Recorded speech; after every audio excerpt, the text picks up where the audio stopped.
How lucky are we that Jim isn't here, and that Luis Arraez is a San Diego Padre? What a night for the Padres, routing Arizona 13-1, and figured I'd do a special Saturday night edition of the wrap-up show. You might be wondering, where is Jim? Well, he is 3 weeks from today away from getting married, so he's got some responsibilities with Aaron. So he has checked out for the time being. Now, he has assured me, or I basically have forced him, that if we get 400 plus people here live, he will at some point join the show. So let people know we are live. Take to social media, get your friends, get your family, get Padres fans in here. I mean, we've got tons of people that are excited about tonight. Padres all over the Diamondbacks, but the story really is Luis Arraez. Can you have a better debut? He is the only Padre in franchise history, and it is a long history at this point, to have 4 hits in his debut for the team. He's the only player in Padres history to have 4 hits in his debut. Started 4 for 4, goes 4 for 6, really ignited everything in or out tonight for the Padres. So make your way in. All right, we're gonna settle in, as I like to say. Settle in. We're gonna be here for the next hour or so, whether Jim is here or not, to discuss this 18-hit onslaught, Luis Arraez debut. What did Mike Schill call him post-game? The sprinkler, and I saw the Padres tweeted out La Regadera, the watering can, which is an appropriate nickname. I mean, he puts this thing all over the field. I heard Jesse Agler say something that was really appropriate tonight. I want to give him the credit. Is there a fan base that appreciates good, sound, all field hitting more than the Padres fan base, because of obviously the legacy of Tony Gwynn? There will not be another Tony Gwynn, as we all know, if you watched his career firsthand, but you're getting a modern day version of a professional hitter. And again, I'm not saying he's Tony Gwynn. I'm not comparing him to Tony Gwynn. He will never be Tony Gwynn, but the guy can flat out hit. And it's not just based on what he did here tonight. His career numbers are just unbelievable. And he did it again here tonight. 13 runs, 18 hits. And then Michael King, by the way, tonight did not allow a run in 6 innings. So here's the thing. It's going to be very hard for me to keep up with the chat tonight. If you want to make sure I get your comment here tonight, and if you want to support the channel, please click the $ below the chat box. I greatly appreciate it. We'll get to every single super chat here tonight. And yes, homage to Tony tonight, Tony Gwynn. It's backwards as I look at it. But Tony on the hat, Parks and Normal shout out.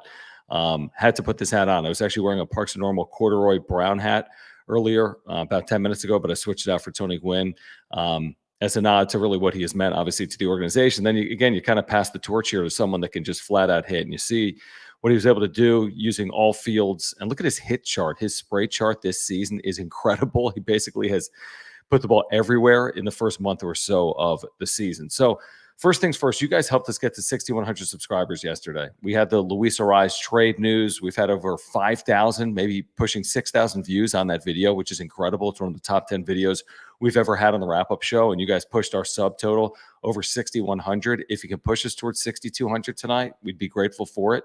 So if you're here, it's Saturday. I would really appreciate it. I know you're taking time out of your night, and we're doing the same. So please subscribe. We have year-round content for Padres fans. Smash the like button. Would love to get to 500 likes here tonight. We blew past that number yesterday. That's what we were asking for. You can follow me on X at John Schaefer. And again, we appreciate the super chats. I'll get to every single super chat here tonight. Just click the $ below the chat box. If you want to become a member, you can do so as well by clicking the join button. You get emojis and badges. I will add at some point a Luis Arraez badge. Where do you even start? I think you start with where they put him in this lineup. This was a big topic of conversation yesterday for Padres fans after the trade. We probably spent 20 minutes on it in our 90-minute video last night, maybe more than that, talking about where would Luis Arraez bat. Now, with the Marlins this year, and I understand they have not had a good year, he was just put in the top of the lineup. He was their leadoff hitter, hit .299 with the Marlins. There was some consternation last night in the chat. Well, what about Jerks and Profar? He's had such a good year, and he has. And by the way, he's had a good year, not just hitting leadoff. He had only hit leadoff for 4 or 5 games. Profar's been incredible, and he's meant a ton to this team. But Luis Arraez is a natural-born leadoff hitter. He's hit leadoff more than anywhere else in the batting order in his professional career, and it's nowhere close. He's got like 300 games as a leadoff hitter. Nowhere else has he hit more than 50 or 60 times. And I say for Mike Schill, who's been very he's basically just written out a lineup card and tried to stick to it by and large over the first 35 or 40 games of the season. I say you just plug Luis Arraez in at the top of the lineup, whether it's a left-hander or right-hander, and let everything else take care of itself, because you're deepening your lineup, obviously, by dropping everyone back a spot. In addition to that, again, he doesn't necessarily have that speed that you would typically think about with a leadoff hitter. He doesn't maybe walk at the same rate of other leadoff hitters, but he gets on base and he hits. And he doesn't hit for power; he hits for average. He's basically a singles hitter. He's singles and doubles hitter by and large. I mean, how many home runs does he have in his career? He's never hit more than 10 in a season. He's a leadoff hitter, and he even said it to Kevin Acee here tonight, or told the media that he's a leadoff hitter. Let me find the exact quote. I just tweeted it out. In fact, he said something about just getting motivated by the fact that he saw himself, in that leadoff spot. He said, it means a lot when I see my name there, leadoff guy. And then when I hit my double, I said, okay, here we go. This is amazing. That was one of my dreams. I'm living my dream right now. So I think it was the first pitch he saw, wasn't it? Ripped, first or second pitch he saw, ripped down the right field line. Amazingly, the next time up, he rips the ball down the left field line.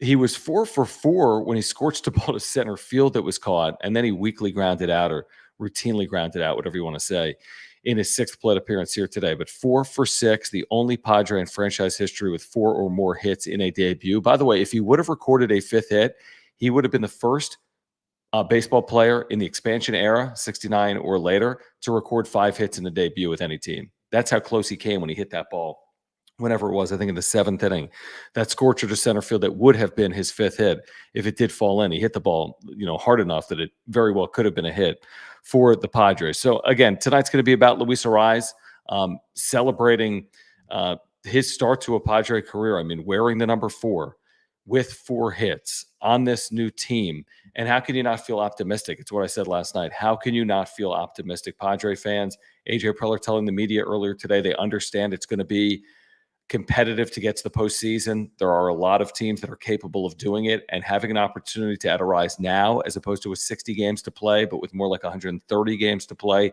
gives you a better chance to reach the postseason. Obviously, I'm paraphrasing, but by and large, that's what he said. By the way, there are approaching 400 people here, which means I'm going to have to tell Jim in a minute. So make your way in, get people in here. Let's get this thing over 400. And I'm going to force Jim to enter the chat at some point tonight. In fact, tag Jim Russell right now and make him feel guilty for not being here. So get on social media, tag at Jim Russell SD, find him on X, and make his life a living hell right now, because he's not here on the Saturday night to celebrate a Padres 13-1 win, which, by the way, has gotten them back to 500 at 18-18 overall. They have won 4 straight. It's amazing the highs and lows, the roller coaster of a season, isn't it? From a 5-game losing streak to a 4-game winning streak, from seemingly the bottom of the sport to, I'm not saying the top of it, but feeling a lot better about your chances right now at 18-18 overall and going for a sweep on Sunday afternoon. So, okay, we're going to get to some of the super chats that are coming in. Again, I appreciate you guys hanging out. If you want to support the channel, if you want to make sure I see your comment, I have the supers pulled up. It'll be impossible to keep up with the chat here tonight, so I'll get to every single super chat. Just click that $sign below the chat box. All right, E-Racing with Tail, thank you for the membership and thank you for the super chat. I do appreciate it. Anyone saying Profar should lead off? You guys don't know ball. I don't need the complete tit for tat back and forth tonight like we had last night, where Jim was like losing his mind and like screaming at our viewers. Although I don't think screaming at people. I just think it was a significant talking point last night, because I do think it's actually an interesting conversation to be had. I mean, you had Bogarts for 30 games, and then you had Profar hit whatever he hit, 10 for 16 or something, leading off, and now you have Arraez going 4 for 6 here today. Here's the thing. I'm not saying Arraez is going to hit leadoff every game the rest of the year, but I think there's a very good chance that he's going to bat leadoff most of the year. And I think you just plug and play with Luis Arraez. I think he's going to hopefully play 95% of the games from here on out, whether it's DH or in the field, and we can get into his usage, how they plan to use him in the field. I think Preller hinted at the possibility of even giving him an opportunity at third or even in left. Certainly second base and first base will be possibilities for Arraez. He will play in the field. He will not be a strict DH. In my opinion, for the next 130 games, he will absolutely play in the field, and he's going to be your leadoff hitter. So I don't even know if it's a conversation worth having. We can argue the merits of it, but the merits are right in front of our face. He's the best modern day hitter in baseball. He's the best hitter for average over the last 20 years in the sport. He has led off primarily in his career. When he leads off, he's hit 325 lifetime, maybe 326 lifetime. His on-base plus slugging is something like 800 as a leadoff hitter. He's your leadoff hitter. And I think that's a good thing if you're a Padres fan. And it's not a knock on Jurickson Profar.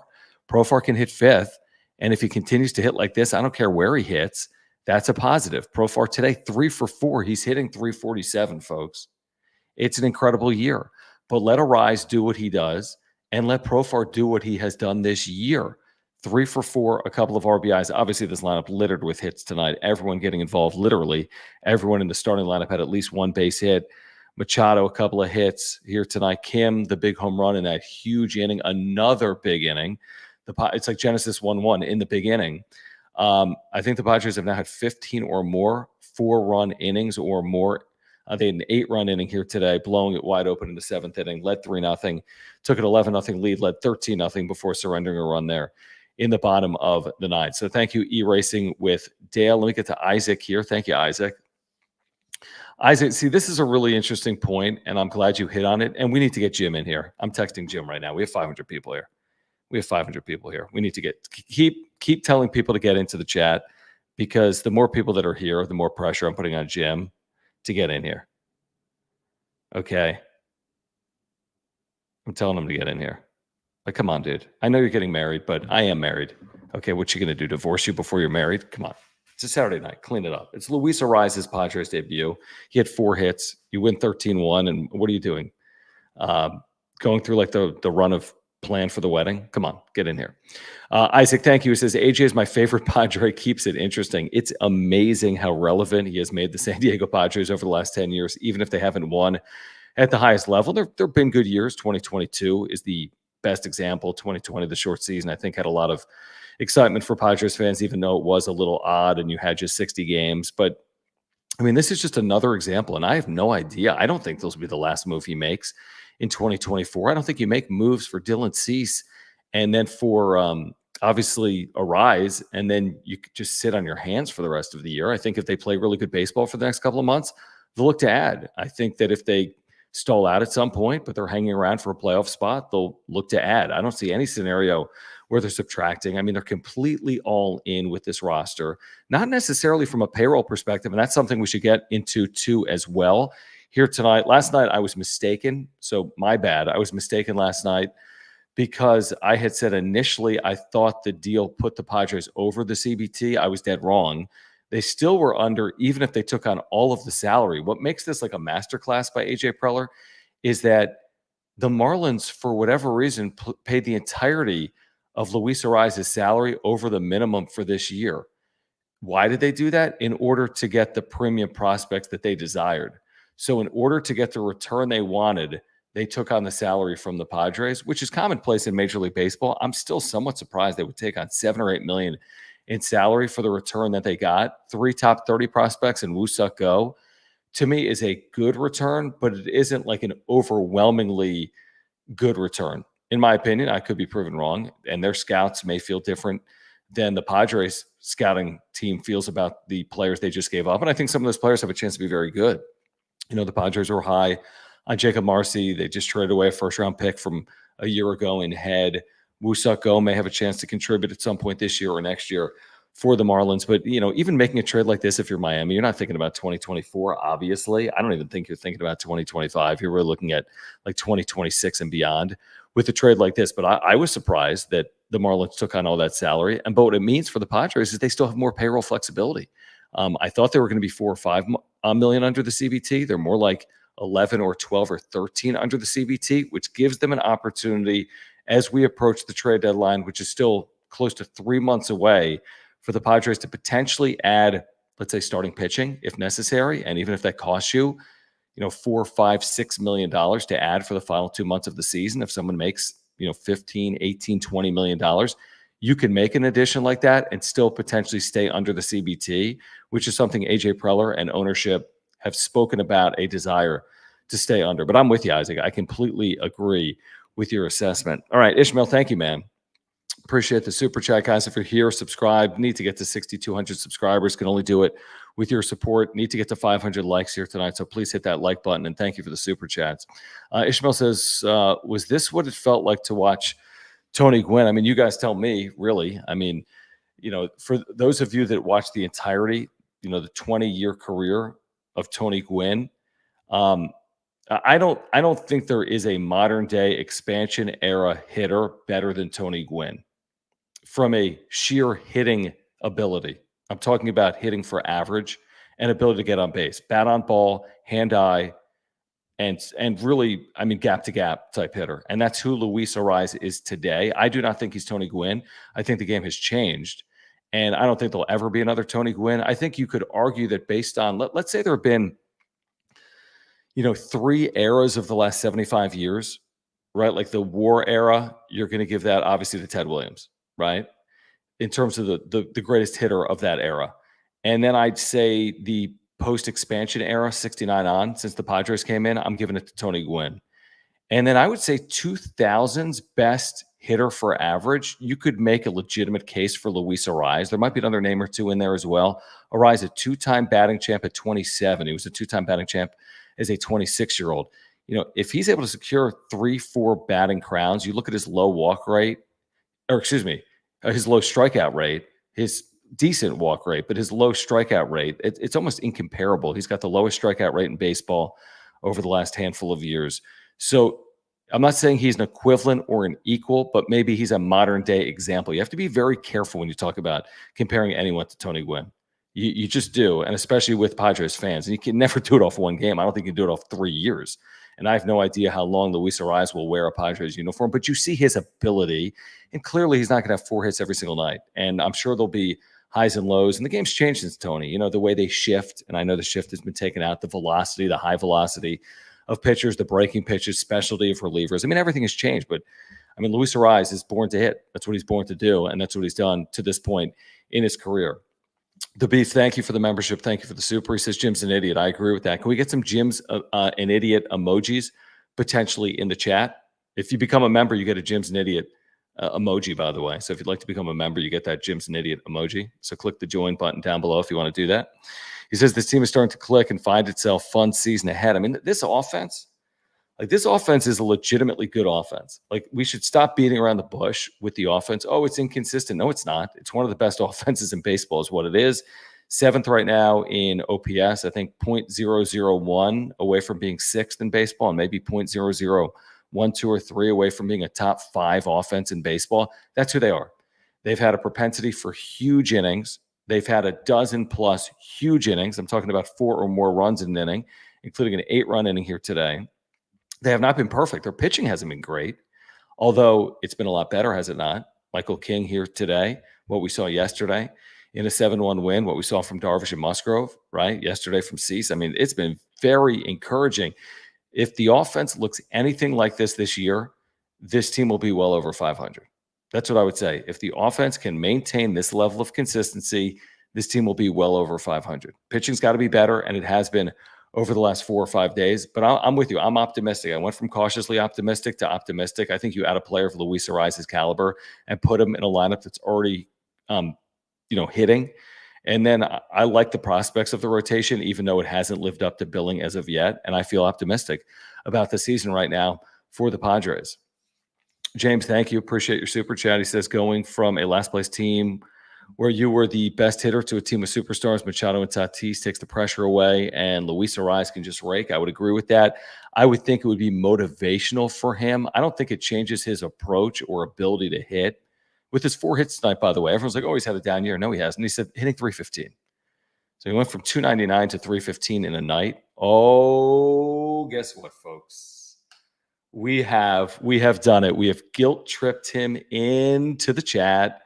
This is okay. Let me change the background. This is unbelievable. I've been guilt tripping you for the last 10 minutes. I told people about you. I told people what you're going to do. Divorce you before the wedding. Odds of that are unlikely. Hey, bud.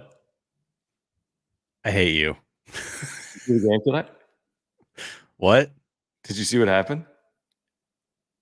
Yes, I saw what happened. The Padres are the greatest baseball team ever in the history of the greatest hitter in baseball. baseball history, and we're talking about it right now. And we're like, where are you?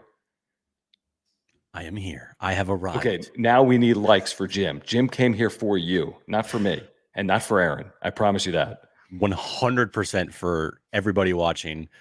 Not you at all. 100% for the You chat. mean me, not me. I checked in and I was like, oh my God. There's like 500 people here. Yeah. It's one of those nights where if you're a Padres fan, you're going to remember for a while. It just is. I mean, just an That's son of a funny. bitch. So what have you been talking about? Dude, okay, let me just give you my summation of the first 20 minutes. Of course, he's not Tony Gwynn, but to have 4 hits in your Padres debut is pretty damn cool. I said, hear me out for a second and tell me who I'm missing. If you would summarize the last 75 years, everyone would tell you Ted Williams, right? San Diegan, by the way, best hitter of his era, if not better. Then everyone would tell you 80s and on, Tony Gwynn, right? Best hitter for average, ability to spray the ball. 2000s era, is Luis Arraez the best hitter of this generation? I don't know. He's a 2-time batting champ at 26. He's not 27. I think if he gets 4 batting titles, I don't know. But he's hit who's hit better than 320 something since 2000? Ichiro? Yeah, I mean, look, how many years? You're in rarefied air in terms of that batting average in the last 25 years. Yeah, and especially for a guy that, I mean, he's just different at the plate. Obviously, I've seen Luis Arraez play before, but I haven't watched him as closely as I watched him tonight. He attacks the shit out of that ball, doesn't he? I mean, he just is up there. His bat speed's so quick. He's just not. I mean, he's just not going to strike out. No. He's just not striking out. Hold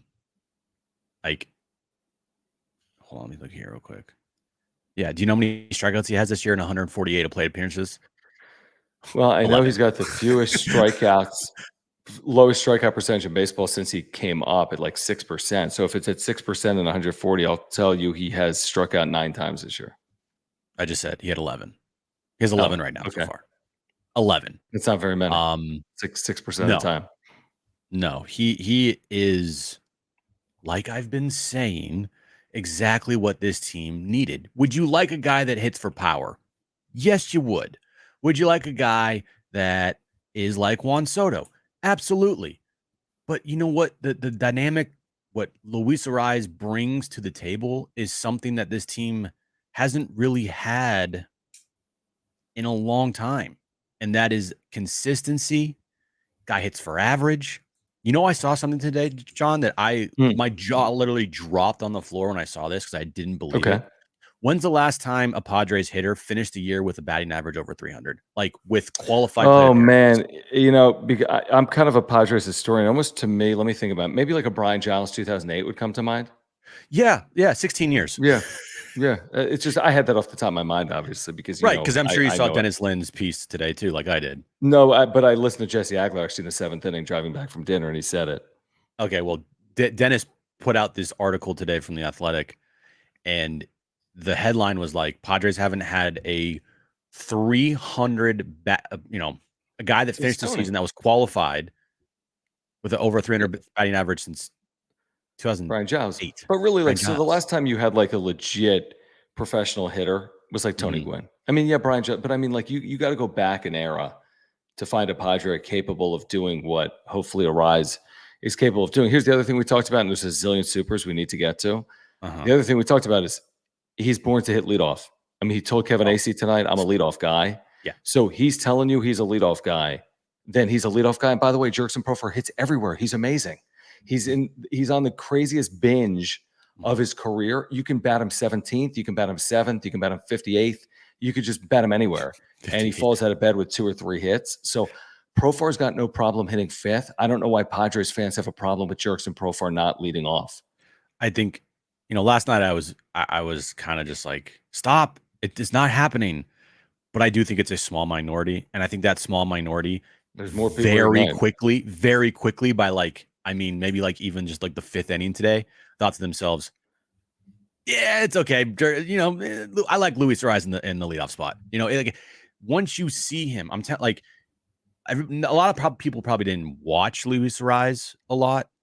And I mean, me included, but I've seen enough of him to know, like, okay, this guy, you put him in the leadoff spot. That's exactly what you need there. And you're not moving Toddy down. You're not moving anybody else down. You're keeping the 1, 2, 3, 4 in the lineup the same for the rest of the season. That's what I'm saying. I don't think it changes at all. I think it's going to be Arraez, Toddy, Crone Zone, Manny. Do you know the nickname, by the way? What is it? Louis? Dude, you didn't hear Shilty? Bro, Dude, no. It's the greatest thing that's ever happened. Forget about the wedding for a second. We can get married another time. Schulte's like, there's a reason they call him the sprinkler. I'm like, wait, excuse me? The sprinkler? He's the sprinkler because he freaking sprays the ball everywhere. And then the Padres tweeted out tonight their graphic with the 4 hits. They said La Regadera, which translates to the watering can. Like, you water your freaking plants and it sprinkles everywhere. He's the La Regadera. He's the sprinkler. It's unbelievable. Oh my God. It's Louis the sprinkler. Louis. He's the freaking sprinkler, dude. For sure he's going to be like, yeah, sprinkler hit well today. Dude, it's so happening. All right, let's get back to some of these supers because Jim is here. Jim, you don't have to stay all night, although you you're here. What's Erin doing? Is she watching Vanderpump Rules or something like that?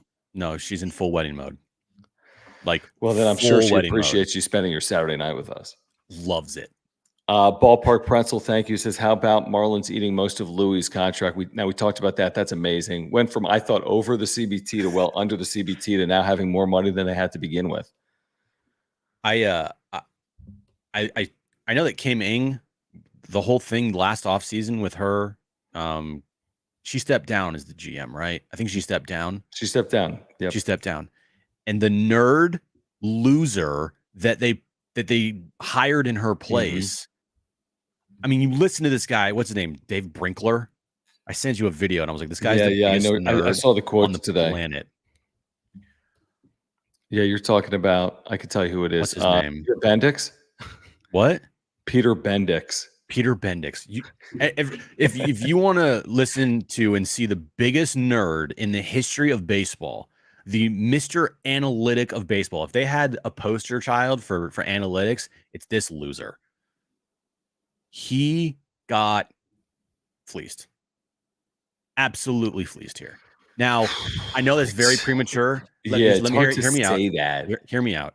I know it's very premature. Yeah. And I know that AJ Preller has a track record of trading away talent that ends up, blossoming elsewhere.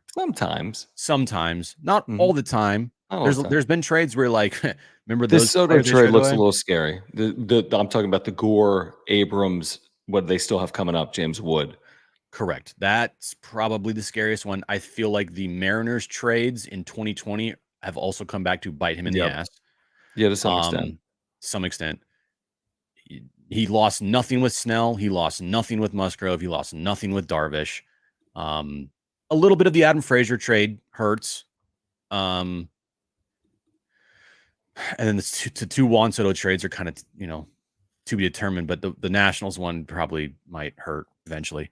But this trade, John, I feel like is going to be on the surface, it feels like a home run, just because I don't have this sinking gut feeling that this guy's going to turn into Adam Frazier. I don't think he's going to all of a sudden forget how to hit a baseball when he comes here like other players have.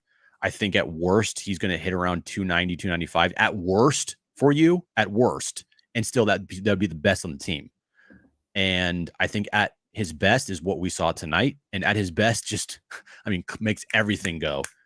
You get the pressure on right away. He's not going to strike out. You get him in a situation with a runner on third, less than 2 outs. You read his career numbers with runners in scoring position. 365 in his career with minute scoring position. They're amazing because he's a contact hitter and he never strikes out. Puts the ball in play, good things happen. I don't know exactly what Yeah, his it's BABIP is bonkers. this year, or his BABIP Is is it for his career. it's But I it's would, probably high because like Tony, he knows where the ball's going. Like, he yeah, intentionally inside out swings. Like, I watched him in his second at bat, and I can see what he's trying to do. A pitch is away, he goes away. A pitch is mhm. in, he can turn on it. Like, he's got an amazing innate ability to use the bat as like an instrument, which very few players today have. The way guys use bats now is to slug, and he But uses it like again, like an old school baseball player. And it's really, again, what we saw tonight was super impressive. Let's roll through but some supers here. But what do you got? I just want to finish my thought on the Preller thing and this nerd GM for the Marlins.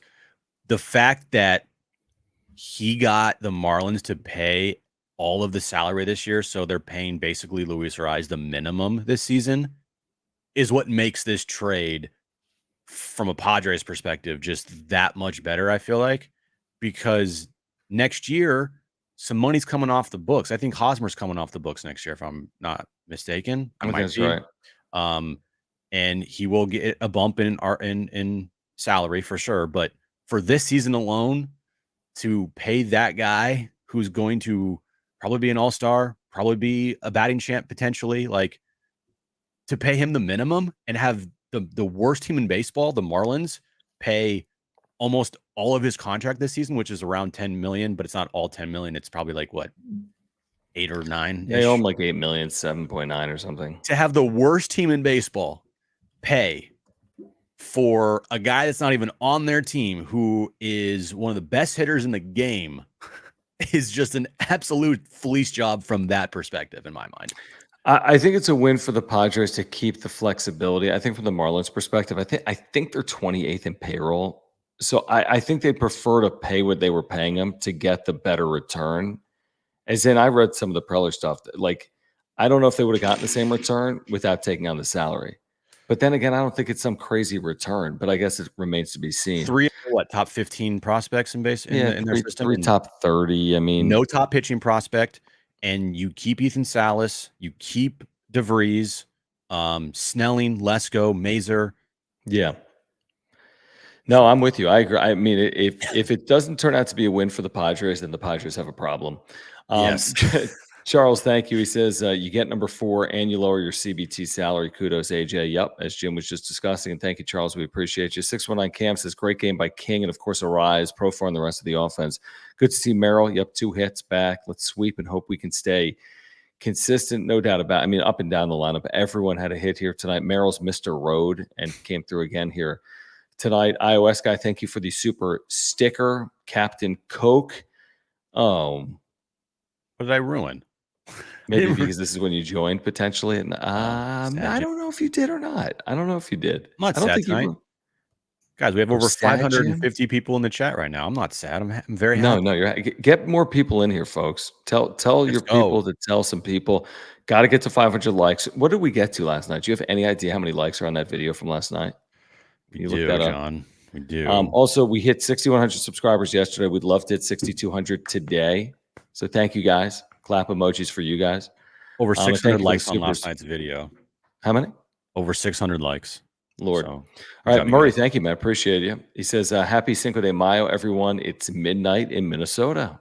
May the 4th be with you and the 5th. Thank you, Murray. Yeah. Appreciate you. May the 5th be with you. Captain Coke, Jim really doesn't care. Oh, he was trying to, I think, guilt trip you into the chat. I think these came in before I joined. Yeah, I think you're right. Yeah. Murray again says there's an old saying, don't wake a sleeping bear. Well, guess what? The bear is wide awake. Are the Padres the bear? I wouldn't say they were a 18 and sleeping 18. bear. It is Just funny a good though. bear. Do you think Jeff Passan's sitting there like, maybe Yeah. I'm wrong? Maybe they Well, can it was such contend? a dumb take. I mean, listen, Jeff is a brilliant writer and he's an amazingly sourced reporter, but he wrote like about a fifth of the season and said that the Padres are the exact same team as 2023 and they basically don't have an ability to contend and they're in no man's land. They're not going to be awful and they're not going to be a contender. And like how funny 3 days can change everything. And Yeah, a trade. If say they lost a series to the Reds, or say the worst case scenario, say they got swept by the Reds. So you now are on a 7-game losing streak, 0 for at home, and say they don't trade for Luis Arraez the other day, then I might be like, Yeah, well, he might have a point here. definitely. but those 2 games versus the Reds were crucial, and they played really good baseball. And then the trade happens on Friday, and you beat the shit out of the Diamondbacks the first 2 games of the series. You're back to 500. Everything feels so much different with this team right now. Yeah, I mean, I stick by what I said yesterday, and I said it earlier before you showed up. I'm like, how can you not be optimistic? I mean, if you're a Padre fan and you're not optimistic, then you're just a Debbie Downer. Again, I'm not saying they're winning the division or the World Series, but how could you not be optimistic about what you've seen and this trade that AJ just made? Captain Cook again. Jim is mad. He's hiding in his closet. He then followed up by becoming a member. So thank you, Captain Cook. We appreciate that. E-Racing with Dale, thank you, man, for the generous super and the membership. He says, agree, some of the moves AJ has made haven't panned out completely. However, he's kept this team relevant. Best scouting GM in the game today. Huge moves to keep this team in the fight. You see some of his quotes, Jim, saying, hey, we think it'll be highly competitive to get to the postseason. If we could get 130 games as opposed to 60 games, we thought it could be a difference maker for us to kind of get over the top. So he recognizes, like, it'll be a dogfight to potentially get to the postseason, but he feels like this well positions them maybe to accomplish that goal. That's what he did. He can't afford to wait. He could not afford to wait to see what this team was going to be around the trade deadline. And oh, by the way, he couldn't wait for the other reason, which is there would probably be a lot of teams on Luis Arraez. And so then the price tag would have gone up probably. I mean, if I'm the Marlins, honestly, what are you doing? Why are you your boy Bendick said he thought he couldn't do better than it was too good of an offer to pass up. That's what he said today. Now I'm with you because he thought that what the Padres are willing to give today would change 60 games from now because then he'd have a year and 60 games as opposed to a year and 130 games. So he felt as if it was too good of a deal to pass up. That to me screams, I'm a new GM. I'm just trying to make something happen. A good GM would have kept Arraez to the deadline, I feel like, and just asked for a ransom. Right. Put teams up against each other.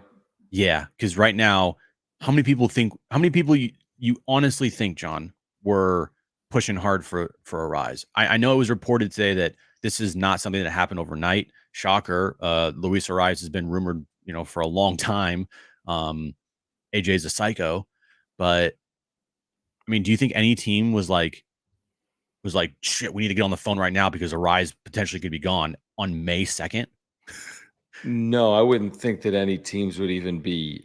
No, I don't. I think this conversation probably stems back to the offseason that Preller probably kept calling on. And I don't even think other teams were probably aware that he was being marketed. I mean, by the way, if you're moving Arraez, you're moving Jazz Chisholm, presumably, you're moving this whole thing. You're blowing it all up, dude. And August. So I don't know why this was the first shoe to drop. I agree with you.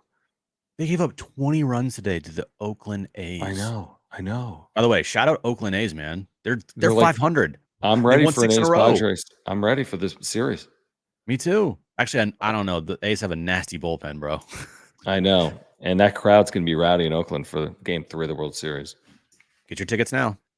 Okay, what I want to do real quick. How do I get this super off the screen? Figure this. Okay, I got it.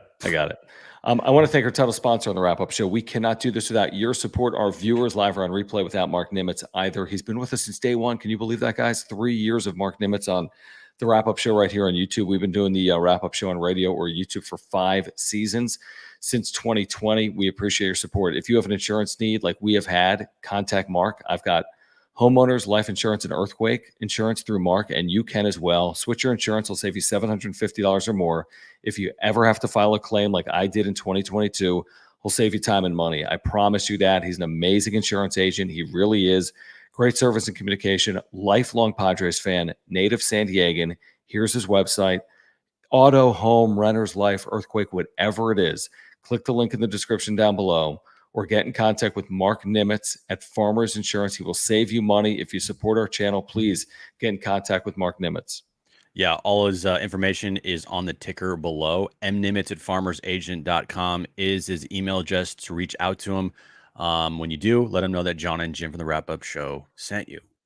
All right, let's roll through some of these supers. David, thank you for the super sticker and your support of the channel. Enzo, appreciate you being here. He said, Greg Maddux once said, if you could change speeds, every hitter is helpless, limited by human vision, except for that darn Tony Gwynn, who hit over 400 lifetime against Greg Maddux. I believe I do have that correct. Again, I mentioned this earlier, and I credited Jesse Agler for saying it. I think it's an amazing point.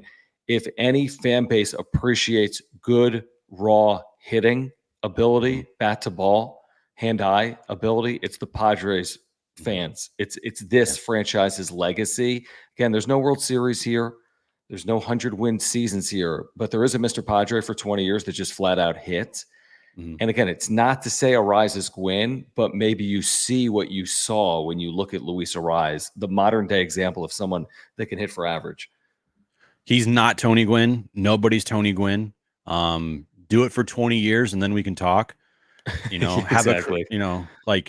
have a career batting average above 330, and then we can talk about it. Now he's got a career batting average of 240 or 224. I think it is. Does? Arraez? Not 224. No, 324. Sorry. 324. I mean, that's pretty damn good. Like you do that for another 10 plus years, you're a Hall of Famer, right? And you play, you have like 600 plate appearances a season for that. I mean, that's Hall of Fame numbers. How many hits does he have? That's a good question, John. I don't know. He 688, and he is 27 and 25 days. He just turned 27. He's got. That's interesting. I mean, that's really going to be interesting. I 3,000 might be a reach, but 2,500 hits is a lot of hits in today's baseball. And I think that the way the sport is going for like the Hall of Fame, those like milestone numbers, like to get in the Hall of Fame, like you got to get 3,000 hits, you got to get 300 wins, you got to hit 500 home runs. I think those numbers are going to drop a lot because if they don't, then you're not going to see anybody go in the Hall of Fame. Right. So, and he's got a long way to go. We all agree. But the guy, again, at this stage of his career is doing things that today's players aren't doing. I think that's fair to say. He does it differently. He doesn't hit for power, but he gets on base and he hits. And that's hard to do in today's baseball. Captain Coke again. Thank you for the membership. Now he says, Jim, get better, please. Yeah. Are you okay? I'm okay, guys. I'm fine. Okay, you're good. Damian, thank you for the membership and the super. He says Schulte and Profar have an awesome chemistry in the dugout. By the way, Arraez beat the shit out of Macias tonight. Did you see this? Dave Macias, the first base coach. I didn't know. Well, that's his thing. That's what he did in Miami. Yeah, and dude, he's gonna kill him. I know. He's gonna have like. I put out a tweet of this wrestler. His name is Gunther, and he in wrestling it's called a chop, and so like an open hand chop to the chest. I mean, dude, this guy's gonna be sore. Tim Leaper's is gonna literally bruises. Luckily, Leaper's the third base coach as opposed to the first base coach. I mean, you better start wearing some chest protector, bro. Dude, I know. He's like, please don't get a hit. That's probably what he's thinking. I don't think he's thinking that. Ishmael, thank you. He says, John, I love the Arraez to smack the crap out of the first base coach. All right, back-to-back supers regarding that. By the way, in addition to, first of all, there's no player since '69, the expansion era, to have 5 hits in a debut. And his fifth plate appearance, I thought he had hit. He smoked that ball to center. He smoked everything he hit tonight, John. I think there's maybe a bloop single in there. Sixth at bat was a ground out, but okay. But still, but the 4 hits he absolutely smoked. And by the way, I love they showed a spray chart, a hit chart from this season, and it's everywhere. It's the freaking sprinkler. Like Schulte was saying, it's incredible. He's the sprinkler, dude. David, thank you. He says needed Jim tonight, like the Padres needed Arraez. A credit to you. Yes, I'm here, man. I know that's what he's saying. Like I think he's saying it once you came in because this is at 10 o'clock. I think he showed up by 10. Thomas, thank you. He says it's like we have 2 lineups. The first half is nasty good. First half is nasty good. The second half has insane potential and 2 consistent and solid leadoffs for both halves. Are you saying Profar is leading off the second half as the 5-hole hitter and Arraez is leading off the first half as the leadoff hitter? And where'd they have Kim tonight? 9th? It's kind of like that back-to-back leadoff hitter. Plus you have Merrill, who's hit by and large this season. I mean, I said it earlier. Jim. This is a good lineup. I think I'm done with the are they a good lineup or are they a good offense? They are right now. They're a good offense. and they're good offense because the guys that we had question marks about coming into the season have all performed.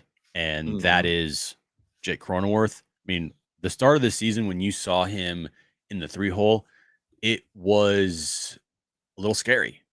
Not going to lie. Like anybody that just had this undying faith that Jake Cronenworth was going to be doing what he's doing right now, you're just a Jake fan homer, and that's fine, but that's what it is. And he has definitely performed. Jerkson Profar was another guy. If they're going to give him every day at bats in left field, you're thinking to yourself, this could be scary. And he has performed in a huge, huge way. And then Jackson Merrill, you're like, all right, 20-year-old center fielder, not much time in the minors. Here we go. And he has performed. I think those 3 guys right there, to me, John, were kind of like the biggest question marks as far as can they produce or are they going to not? And that's going to be a huge problem. And they've produced to their credit, huge. I mean, the only guy in this lineup that is just feels kind of not. I'm not gonna say he's an automatic out because he's not. Who, Bogey? Yeah, he feels like when he goes to the plate, he's just grinding through it, and he's trying to get something happening, and it's not happening. Everybody else, though, yeah, it's a good lineup. They have produced. The numbers show it. Maybe in a different year, this lineup's not good, but this year, this lineup, it's good. And then you add Arraez, you're like, all right, one of the best leadoff hitters, presumably in the game because he never strikes out. I mean, if you're telling me right now your leadoff hitter strikes out 11 times or 35 times in a season with 600 plate appearances, give me a break. By the way, this guy records 4 hits in his Padres debut. He showed up 90 minutes before the game. He got there, showed up, met his teammates, puts on a uniform, straps it on. 4 hits, right field line, left field line, everywhere. 4 hits tonight for Luis Arraez. Murray, thank you, man. He says, we are the bear. Jim, 45 years experience tells me, watch. Okay. Not quite sure what that means, but okay, cool. I like it. That one, Homie's Garage, very generous of you, man. Appreciate you. Thank you guys for the super chats. Got to subscribe if you're here. We see all these subscribers rolling in. We see all the likes coming in. We thank you guys. Thank you for the supers as well. We're with you on this Saturday night. Longtime viewer, that one, Homie's Garage. Thank you, man. He says, season saved. You sound like us. It's crazy how we got Cease and Arraez. Isn't that crazy? Like, we spent all off season, nothing, waiting. And you make a March 28th trade or no, like a March 15th trade and a May 3rd trade, like the oddest timing, not November, not winter meetings, not trade deadline, but huge additions at very odd times is what I would say. Very odd times and for like big time players. These aren't like fringe guys. This is a guy that could easily win a Cy Young and then another guy that can easily win a batting title. Like, think about that. And not just like a soft, like 310 batting title, like a loud 350 batting title. Like, and then you have another guy, and then Dylan Cease he's going to get 200 plus strikeouts if he's healthy. And you got a frontline starter and a leadoff hitter, one of the best in the game. That's pretty damn good.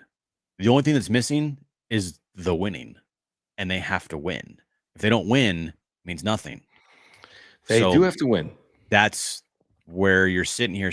You can praise AJ Preller all you want, but if the wins don't match with the cool, awesome trades that everyone gets hyped about, then everyone just gets pissed off. And if it doesn't work, then it's even worse. Like, you make big time trades and they don't work out, it just becomes even worse. And so it's got to work. It's got to work. I mean, they obviously, at this point, it's complete postseason or bust. And honestly, at this point, Jim, I'd like to see them win a round in the postseason. I mean, everyone wants to see them win a World Series, duh. But I'm at the point where I think Padres fans feel like they truly believe they're going to get into the postseason this year with this team. And I don't fault them for thinking that at this point. We'll see how it shakes out. Richard, thank you, man. Appreciate you. He says he played against Chris Gwynn in high school. Knew Tony a little bit. Purest hitter I ever saw. I have 301 bobbleheads in my collection, all Dodgers. 301 is Tony Gwynn. We'll be at Petco next Sunday. Hope we can meet. Who? Well, we will not be there. Yeah. We're not typically there. Sundays. What is we're there on Sunday, Fridays. We'll be there. We'll be at the Naughty Barrel on Friday. There's an outside shot. I might go Saturday or Sunday next week, Jim, against the Dodgers because Kristen's away. Oh, nice. And Jones is away. So, how the other half live. So maybe Richard. Why are you going? Are they playing the Dodgers? Oh, yes, they are. That makes sense. Sell your tickets to a Padre fan, Richard. I'm kidding. Oh, look who's in the chat. Look who's in the chat. Who is in the... Dude, okay. Mark was just talking about you. Let's go. By the way, I don't know if Mark's working Saturday night, but contact Mark Monday if you want to save money and if you have an insurance need and if you want to talk about Luis Arraez or Dylan Cease or anything Padres related. Yeah. Right? Click that link in the description down below. Contact Mark. Real quick, back to the discussion about you think they have to win a playoff series now. No, not have to. I feel like Padres fans believe that. I'm saying, I wonder if the line went from you need to make the postseason to be happy with this season to you need to make the postseason and do something a little bit in the postseason because you've added Dylan Cease and Luis Arraez over the last 5 weeks. I'm just asking the question. Maybe, but with this staff, okay, hear me out. 3-game series. Just give me the team right now. It's a 4-5 series against the Phillies. Not easy. Or it's a 6-3 series against who's the front runner right now in the Central? Cubs. Okay, it's a 3-6 series against the Cubs. I don't know. And you got Cease, Musgrove, Darvish. And you got this lineup that is like the best lineup in franchise history. I'm kidding, but it's a very good lineup. I don't know. I'm just saying, would you be? I don't know. I just feel like the expectations have changed based on these moves. I think the expectation went from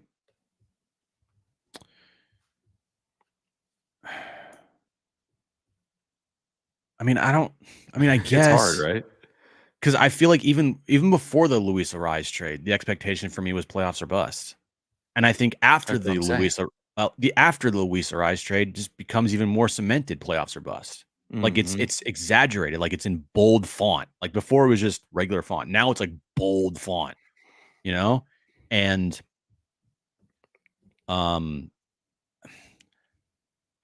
everybody would be extremely disappointed if this team made the postseason and then lose in the first round and they had a fairly healthy roster, right? Right. I'm not saying that, and even if even if they made it to the NLDS and they lost, people would be disappointed, So that's a good thing to have that mindset of but people would say it's a great year. You're right. Of course, people would be disappointed as they should be. Just like if they made the World Series and they lost the World Series, people would be significantly disappointed. You just lost the World Series. But I think if you made the NLCS this year, people would be like, "Wow, what a great year." From where we were this offseason, we're like, they have no money and they have no ownership group, and who's Eric Katsenda? And how disappointed they were a year ago to making the National League Championship Series would be seen as a massive win. And that would be 2 NLCSs in 3 years for AJ Preller. Yeah. I'm not going to sit here and say they have to make the NLCS, right? To have to be a successful year. Not what I said. No, I'm saying that. Yeah. Or anybody out there that might think this team better make the postseason and win some series. I'm just going to go with the adage, get in and see what you can do, and whatever happens. I'm not going to put a label on it. I'm not going to say they have to make the World Series like I kind of alluded to last year because of how much money they invested in this team. Sure. Or they have to make it to the NLCS. And also last year because you came off an NLCS and you added to it. So then the expectation is the next step, which is the World Series. But playoffs is an absolute must. It's a must. We'll see where they're at if they get to the postseason to adjust expectations. If they rip off a big stretch here, John, and say, I said 86 wins for this year. What if they just get like uber fucking hot and end up winning like 90 games this year? 90 plus games, and they get that 4 seed. Like, I'm not saying it because Trey Turner's now out for like 8 weeks with the Phillies. It doesn't change. It's very early still. It's very Yeah. early still, and it's stupid to even like really have this discussion, honestly. And honestly, like, the difference between the 4 and the 5 seed, is home field in that first round. But the one example we have of that first round series is they went to Citi Field and they won the series. I don't think it's everything. If you told me right now, be a Petco, I'd be like, amazing. That sounds like an amazing opportunity. But to me, it's not the end all be all to host a wild card series. I would prefer it. Yeah. I'd take the matchup over hosting, and I'm not worried about that right now. I'm worried about them getting the right matchup, getting in, staying healthy, and having Dylan Cease pitch game 1 of some postseason series, which I think would be incredible. You know what I actually really like is when this team is in the underdog role. Last year being the complete front runners didn't. Did I hear underdog? You did hear underdog. Did I hear underdog? You heard underdog correctly, John. We didn't fully talk about my win last night, and I thought it was a good win for someone that doesn't watch any NBA. By the way, scan the QR code on the screen right now. Use promo code PODSWRAP, PADSWRAP. You're getting a 100% deposit match up to $100 at Underdog Fantasy. You got to play along with us. We are playing every single day. Now, I won yesterday, and I won big. I won $200, as you can see on the screen, or 198. And just by going 3 for 3, Donovan Mitchell, 5.5 higher, first quarter points. Manny Machado homered yesterday. Dylan Cease had higher than 6.5 strikeouts, had 7. I went 3 for 3, and I turned, was it 20 into 198? Yes, $20 into 198. You can be doing this each and every day. You can win up to 100 times your money in a single night. Scan that QR code, use promo code PODSWRAP, PADSWRAP, and again, get that 100% deposit match up to $100. Jim, full disclosure, we both played today. We both lost. So we both had Luis Arraez getting hits, and he did. I had Arraez scoring a run. He scored a run in the first inning. I sent it right to Jim. I screenshotted it. I'm like, I'm going to win. And then Michael King completely let us down. I needed higher than 3.5 strikeouts. He had 3 strikeouts. Give me a break, Michael. 6 shutout innings isn't good enough. I needed 4 strikeouts. Yeah, I did tonight. I did Luis Arraez higher than a half single. I mean, that's like one of the easiest locks in the world. I also did Michael King higher than 5 strikeouts. Not good, Michael. We need more from you. Even though the pitching has been. We didn't even talk about the pitching yet. We'll talk about it in a second. We did. I mean, yeah. But yeah, we did. We need Fernando Tatis Jr. higher than 1.5 total bases. And then Ketel Marte higher than 1.5 total bases. They both had 1 total. That was a problem. But we move on and we ride. We've got Mark hooked. Yeah. And you can become hooked too. Scan that QR code or click the link in the description down below. Use promo code PODSWRAP, PADSWRAP. Get the 100% deposit match up to $100. We'll get to pitching. Let's just roll through a couple of supers here. This is a fair question, I think, from Johnny. Is Jim wearing pants for this? I'm not Probably. I'm not standing up. I am. Jeans. Trust me. Okay. So thank you, Johnny. Murray, I meant we are the sleeping bear that is now awake. Maybe. I do. Like I said, I like this team in an underdog role. Now, if you tell me they win, they go into the postseason extremely hot, am I going to say, oh man, they're not the underdogs anymore? I'm not going to. You're going to take what you get. And if they are playing like amazing baseball at the end of the season and they happen to get, close to 90-ish wins, and I'm not going to complain. But I do like this team in an underdog role, underdog mentality. Did I hear underdog? You did hear underdog. But they're just a gritty team. They're a team that has shown fight this year. And I just like that about them. I agree with you. This is very generous from SJL Stevens. Thank you for the membership. Thank you for the super. Clap emojis. I have the same optimism that I had at the beginning of the season again. Let's go. Yeah, isn't it funny how, like, anytime you have a season anew, everyone gets excited, and then reality sets in. But then you have a moment like the trade, plus a 4-game winning streak. And it does feel like a completely different, I don't know if it's a different team or a new lease on this season a little bit. I mean, it's amazing to feel this way about an 18-18 team. I think everyone is pretty optimistic right now. And is that just the adrenaline high, like Jackson Merrill's first 10 games this year? Or is this real and we're going to see this team play like this for the long haul? There was an amazing picture that Scan took of the I dugout. saw that. Yeah, it was cool. The dugout. Was that for Arraez in the first? Yeah, that right there shows me vibes are high. Everybody feels good. Yeah. And that is something that we didn't see at all last year. That's a great point. It didn't even feel like we saw that. Yeah, their optimism has completely changed. What a difference a few days make. We never sat here though saying like the season's over. It was like, Nope. hey, you win the Red Series, feels different on Thursday, and that's exactly what they did. Didn't feel great after the first inning on Tuesday night, but that moment when Schulte put the ball in Manny's hands and Manny came through, kind of felt like that was big. taking the lid off the rim, so to speak. And we've seen ever since that moment, they've just ripped off 4 in a row. This team's scoring a bunch of runs. They're lights out pitching. They haven't allowed a walk from a starter since Monday, which is crazy. I know they finally had a walk in this game late, but yeah, it's a great point. And you couple that great pitching from you, Musgrove, Cease, and King, and you add in a team that's offense has been pretty darn good for compared to what they had last year. Yeah, dude, it's crazy what a couple days do in a baseball season for you.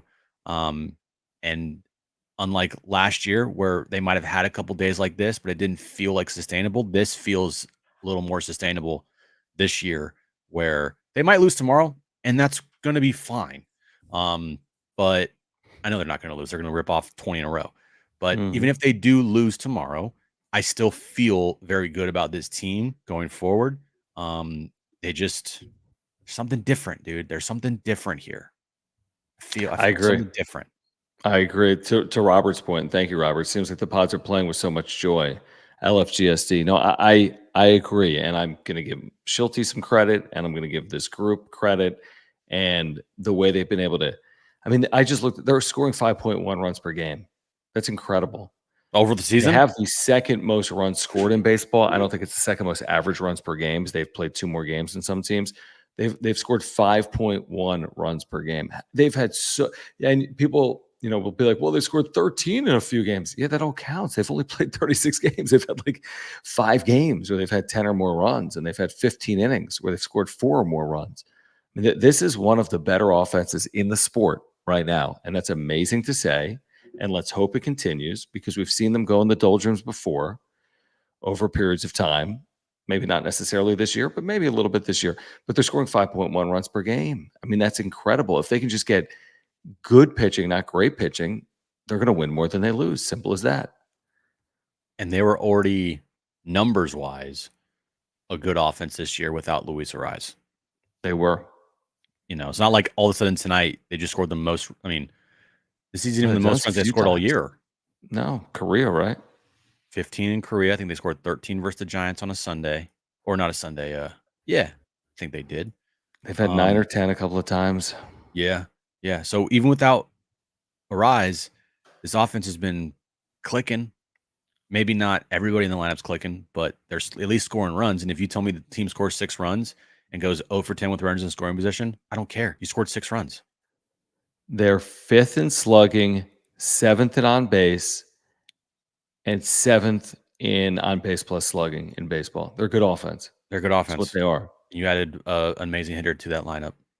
And they're 4th in batting average, and you added Luis Arraez. They're 4th in the major leagues in batting average, and they just added Luis Arraez. So and they added Luis Arraez. Yeah. Let me get to the super from Murray, who says, you're right, Jim, it's very different. I mean, I do think that's the sentiment among Padres fans. I mean, everyone's hoping it's different, but it's not a hope. I'm seeing it. It's just flat out different. They're completely It felt like such a different. Struggle last year to get this out of that team. You're just clawing at it, right? This year doesn't feel that way. It feels natural. It feels like it's happening and they're not forcing things.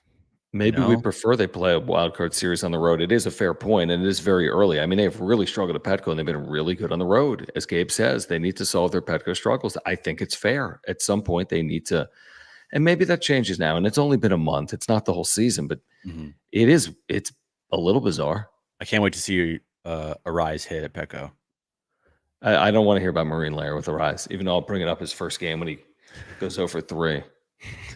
I know. No, I'm with you. I mean, I don't see why Petco wouldn't be perfectly suited for him because it's large. You know what I mean? Like there's a lot of space for someone like him to take advantage of. He's not swinging for the fences. Perfect. Because there's a lot of space for guys that don't swing for the fences because it's hard to hit a home run at Petco Park in non-day games. Yeah, I never expect him or will expect him to go up there and expect a homer. Like it's not what he does. You look at his numbers and he's career highs 10, which was last year. He doesn't hit home runs. He hits for average. That's all I care about with Luis Arraez. And you made a great point. Hearing to Jesse, it's like he could hit 328 with a 370 slug, and he would be beloved. And he would also be extremely valuable to this team. It's not about getting, 40 doubles or whatever, like that'd be awesome. But he's a guy that puts so much pressure on an opposing pitcher because the pitcher knows I can't strike him out. And they know how difficult it is to do it. When you strike out 35 times in a year with 600 plus plate appearances, I mean, you have to be. I mean, every pitcher that strikes Luis Arraez out, you can count on a couple hands. Such a good point. Like the Marine Layer hopefully doesn't even impact him because he just hits the ball on a line. it's a very good point. It's a very good point. Guys, if you're looking to get healthier, it is a Saturday night. Maybe you're drinking right now. We're not. But if you're looking to get healthier for the upcoming week or for the remainder of the Padres season, do it with our friends over at ora.organic, San Diego company, offices in Liberty Station. Their co-founder, Will, is a huge supporter of this channel and a lifelong Padres fan and a native San Diegan. I love their products. So does Jim. I take their probiotic daily for digestion. They have products for heart health and mental clarity. They have sleep pills and immunity pills and pre-workout supplements and proteins for after workouts, omega-3 oils. If you're taking a fish oil, you can take the same or get the same health benefit. It's an amazing company. You can get free shipping right now on orders over $65 at ora.organic or click that link in the description down below. But again, if you support the channel, if you're looking to get healthier, make sure to check them out. They have something for everyone at ora.organic. Yeah, right now, go there. If you're trying to get that healthy lifestyle, and you don't know where to go for some good supplements, Aura is the best place to go. They have probiotics for gut health. They have protein powder. They have good probiotics. Like I just said, they have great fish oils. They have all of it, sleep pills, pre-workouts, everything you need, www.ora.organic. Real quick, since we're talking promotion for a moment, another shameless plug like we did last night. I saw some people picked up some wrap-up show gear. We do appreciate that. You can pick up your John and Jim and wrap-up show gear right now by clicking the link in the description down below. We've got that 98 look for Tony, right? We got the John and Jim 98 look for Padres fans. Then, of course, we have that modern-day Luis Arraez look as well with the brown and the gold. And of course, we got your wrap-up show gear for you available as well for those Marine Layer nights. We've got sweatshirts for those non-Marine Layer nights. For women, we have T-shirts. And for men, I promise you, we've got lots of gear for you available. I'll put the link in the live chat right now, but you can click that link in the description down below. If you support the channel, check out our merch. Vibes are good, John. Vibes are good. They're really good, man. You showed up. We guilt tripped you into the chat. Yeah, you did. You definitely did. But it's a big day. I mean, it's a. That's what I was saying, man. I texted you early. I'm like, I think before the game, I'm like, yo, I texted you like the 10 a.m. I'm like, we might have to do a wrap-up show. You're like, bro. As Marty would say, this team has had how many turning points has this team had this week? I mean, Marty's gonna just hammer home the turning points on Monday. I guarantee it. Like I feel like the turning point is now. There's a turning point on Tuesday with Schulte giving Manny the bases loaded opportunity. There was a turning point when you when you had Cronenworth at the grand slam on Wednesday. There was a turning point on Friday when you traded for Luis Arraez. And then there was another turning point tonight when they just beat the shit out of the Diamondbacks and Luis Arraez goes 4 for 6 in his debut. Good point. There's been 4 different turning points this week. That's a lot of turning. Hopefully they just don't even turn. They keep going in the direction that they're going in. Right. Maybe right it's like now. a turn right, turn left, turn right, turn left, and just go straight. Listen, we don't often do Saturday shows, but when they do, or when we do, we try to make them good. So kind of cool to see Luis Arraez debut in a Padres uniform. We will be back tomorrow night at 9:30 recapping this series. And here's the thing, like you just said, we don't do many Saturday shows. I don't care if Fernando Tatis Jr. hits a walk-off grand slam on May 25th versus the Yankees. I'm sorry, guys. There will not be a show. Why is that? Just telling you right now. What if, okay, hear me out. There's a perfect game that includes a walk-off grand slam because it's scoreless. And the perfect game is 11 innings. And in the bottom of the 11th, Arraez hits his first career grand slam. I don't know if that's true or not. To cap off a 7 for 7 night. What would be like a no? But here's the thing, John. It had to be like perfect. It has to be like, and I'm not even saying this. Perfect game. Did you know Arraez broke up Cease's no-hitter with 2 outs in the 9th inning? No shit. Yeah, with a 13-0 game or something. White Sox, Marlins. White Sox were up like 13-1. He broke it up with 2 outs in the 9th. I did not know that. Yeah, he ripped the ball to right center. But yeah, what were you saying in terms of, okay, what's it going to take on your wedding night to do a wrap-up show? No, I'm just saying, like, the Padres could have Joe Musgrove throw a perfect game, 15 strikeouts, and they could beat the Yankees 22-0. And Tatis has 2 grand slams. Like his dad in the same inning. Like his dad in the same inning. And there still would not be a wrap-up show that night. Probably you might do one from like your car. Might hop on. You might hop on from like the dance floor, but yeah, sorry. Not happening. No, that's fair. We don't typically do Saturday, but we did tonight for Luis Arraez and for Padres fans. All right, please subscribe. I mean, we got to 6,100 subscribers yesterday, and we've had another 20 or 30 subscribers here tonight. We'd love to get to 6,200 by the end of the weekend with your help. This is Luis Arraez weekend, the sprinkler. What's the Spanish translation? What was it? It was La Regadera. La Regadera. La Regadera. Love that. So let's get to 6,200 subscribers with your help. Let's get to 500 likes on this video here tonight, live or on replay. Find us on X, at John Schaefer, at Jim Russell SD. Thank you for the super thanks, by the way, if you're here on replay as well. What do you got? I always find this funny because it reminds me of when I was walking home the other night from Petco Park, and like I told a story about some random Dodger fan being like, "Fuck you, Tatis, blah, blah, blah." Eric, if you're a Dodger fan, what the fuck are you doing here? Peace out. Bye-bye. Did you kick him out? Yep. You did, just like that. Wow. You don't need, listen, everyone's welcome, even haters. No, they're welcome, but I just find it hilarious that like Dodger fans just like roll over to our page and like get into our chat and be like, "Dodgers are better." Like, right. Why are they so good? I never would go to a Dodgers chat and start trolling. And by the way, no, his OPS is 775. But it's also May 4th. Rent free, bro. Rent free. This team completely. Why are you worrying about the little old Padres? James, thank you, man. Appreciate the super. Thank you guys for spending your Saturday night with us. We're happy to do it. Seriously.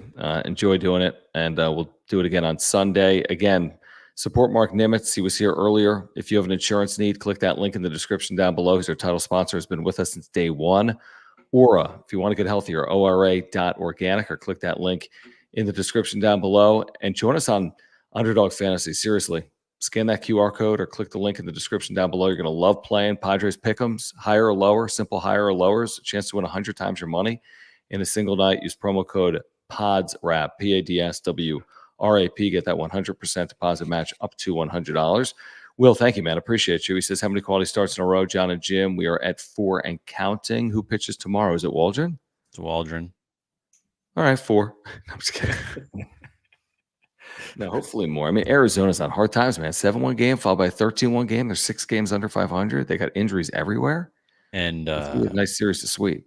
It would be Gallon's not pitching tomorrow, or Kelly, whoever was the pitcher that they pushed back. Gallon. He's going to pitch Tuesday. I would take 5 innings, 1 run from Waldron right now. Like, Yeah. I don't care if 100%. it's I don't care if it's a. I'll take 5 and two 2/3 innings and a win. I'll take a third of an inning to win. Actually, not that, but you know my point. I mean, if they win, I don't care what his line is tomorrow. Right. It doesn't matter. It doesn't matter. All right, guys. Enjoy the rest of your Saturday night. We'll see you on Sunday night at 9:30, right back here on the wrap-up show. Thanks, Jim.